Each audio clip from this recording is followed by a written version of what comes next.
Bienvenidos a este nuevo capítulo del curso de diseño web y HTML.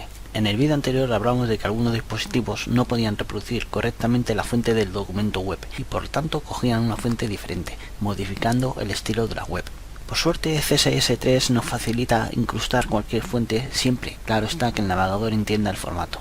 Los formatos más comunes de los navegadores son: por eso vamos a incrustar una fuente que subiremos a nuestro servidor para que la página pueda reproducirla en cualquier dispositivo mediante CSS. Para ello, ve a la página que puedes ver en la pantalla y selecciona la fuente que quieras para descargar. Yo voy a elegir la fuente de la página web y la voy a guardar en el ordenador. Cuando la abro es un archivo zip, la descomprimo y guardo el archivo en formato TTF dentro de la carpeta script de la aplicación de Visual Studio. Hasta ahora puedes ver que esa fuente no la he instalado en el ordenador, como hice en el vídeo anterior, simplemente he guardado su archivo en el servidor local. Ahora voy a usar la directiva @ para exportar la fuente al documento. Puedes ver que designo un nombre para la nueva fuente, una ruta relativa hacia la fuente y por último una ruta local para que se cargue la fuente desde el servidor y la ejecute en el navegador.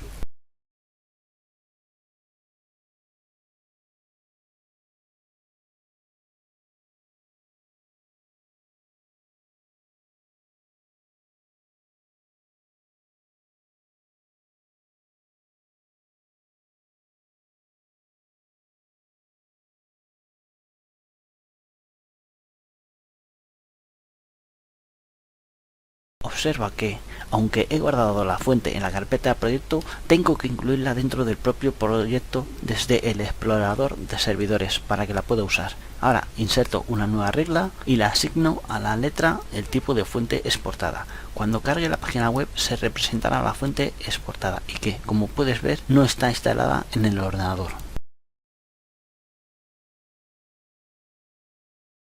Para comprender CSS debe de mirar cómo se estructura internamente. Ya sea un menú desplegable, un menú izquierdo, una cabecera o un pie de página, siempre existirá una parte central que englobará el contenido de la ventana. Esa ventana estará representada de acuerdo a otras ventanas o referencias y podrá tener un borde que los separa. Además, esta ventana estará ubicada respecto a la posición de la pantalla en alguna posición. Hemos visto que podemos alinear el texto en cualquier parte del documento mediante atributos de align, como pueden ser los valores de left, right, center o justify. En realidad eso se aplica a cualquier elemento en CSS, ya sea un contenedor, una caja, una regla o un elemento. Para que sea más fácil de entender, vamos a crear una página nueva que esté estructurada en su forma básica mediante un estilo CSS, como veremos a continuación. Hay que recalcar que CSS no puede crear una estructura sin HTML, pero CSS es como el ADN de un ser vivo, indica cómo va a ser la estructura del individuo. Así que sin más vamos a empezar a diseñar una página con CSS para que puedas ver de qué estoy hablando. Abre tu proyecto de Visual Studio y selecciona en el explorador de soluciones en la carpeta del proyecto una nueva página HTML. Pone el nombre de página CSS y pulsa sobre aceptar para que se cargue la nueva página. Puedes ver que yo utilizo siempre el modo de código para el desarrollo, pero si aún no te haces con él puedes utilizar el modo de diseño. Vamos a crear tres zonas diferenciadas de la página. Un menú izquierdo que tendrá un color específico, un tipo de letra y una posición respecto a la ventana principal. Una zona principal que servirá como cuerpo de página y un pie de página que representará el menú inferior. Todos estos menús los definiremos en clases para evitar que las reglas se modifiquen. Este menú ocupará la parte izquierda de la pantalla, desde la parte superior a la parte inferior, y tendrá un ancho de aproximadamente un cuarto del ancho total de la pantalla. Antes de proceder, hay que aclarar que es muy común, y de hecho yo lo hago, utilizar la medida de porcentaje para diseñar la estructura de la página, ya que el porcentaje es una medida de web adaptativa que se adaptará a cualquier pantalla. Lo primero que vamos a hacer es darle un estilo al borde y un color. También le daremos un color de fondo. Cuando trabajamos con estructuras es habitual darle una posición absoluta al elemento, es decir, será posicionado de acuerdo a los valores de posición que le des dentro del documento. Para ello le daremos un valor de left 0% para que se alinee en el borde izquierdo de la pantalla y un top de 0% para que se alinee en la parte superior izquierda de la pantalla. Estableceremos una altura height de 100% para que ocupe todo el alto de la misma y estableceremos un z-index de 1 cuyo valor servirá para darle una prioridad de visionamiento cuando existan varias capas que se interpongan las unas sobre las otras.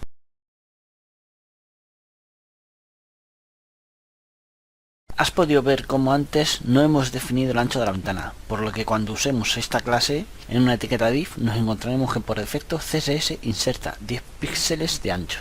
Como lo que queremos es que nos ofrezca un 15%, lo que vamos a hacer es asignar la propiedad which al 15%, como puedes ver, y que ahora al ejecutar se muestra como queremos.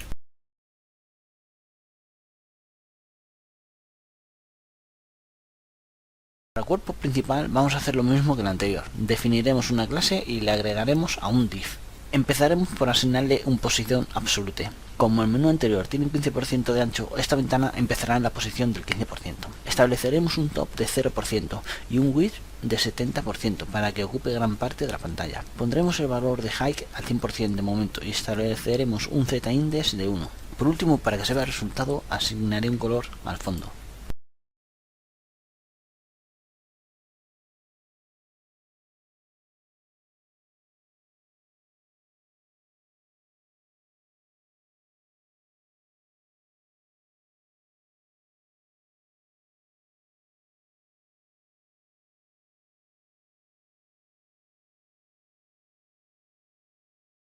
Observa que he cometido una equivocación asignando un 70% de ancho cuando puedo dar un 85% para que ocupe hasta el borde derecho. Una vez cambiado, solo nos queda asignar el espacio para el pie de la página. Aunque en la anterior clase hemos especificado un height de 100%, quiero que aprendas lo que hace el atributo z-index. Crea la nueva clase foot de la misma forma, asignando una posición absolute, un left de 15%, un width de 85% y estableceremos un height de 20%. Ahora queremos que el pie se muestre a un 20% de la parte inferior de la pantalla, por lo que tendremos que establecer un top de 80%. Y para que se vea bien, aplicaremos un color de fondo. Por último, estableceremos un z-index de 2, para que así esta capa se vea por encima de la anterior que tenía z-index 1, como puedes ver cuando ejecutamos.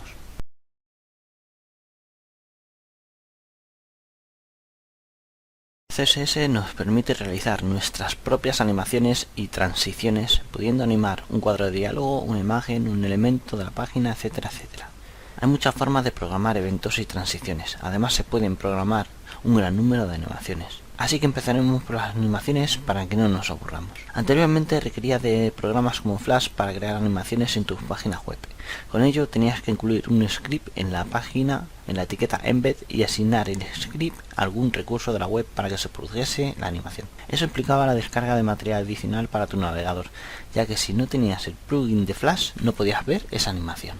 Aunque hoy en día todos los navegadores tienen ese plugin integrado, CSS3 se diseñó para minimizar el uso de plugin en tu navegador e integró las instrucciones necesarias para poder hacer que se pudieran programar animaciones sin recurrir a otros lenguajes de programación.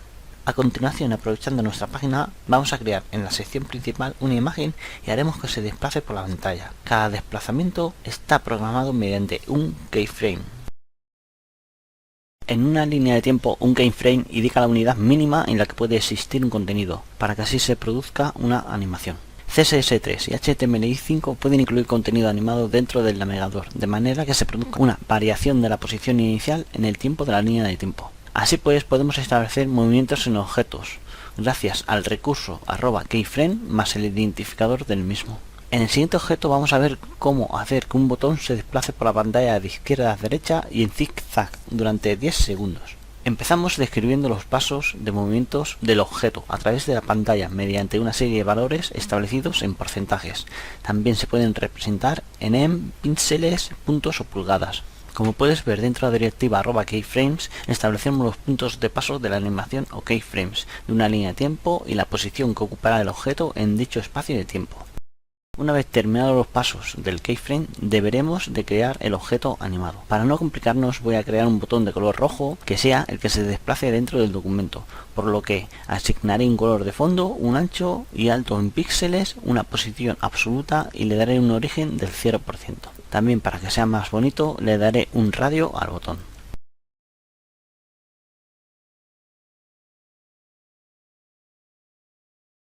La última fase de la animación es asignar a un selector la animación creada mediante la instrucción AnimationName y seleccionamos el identificador del keyframes y después la duración del mismo con AnimationDuration.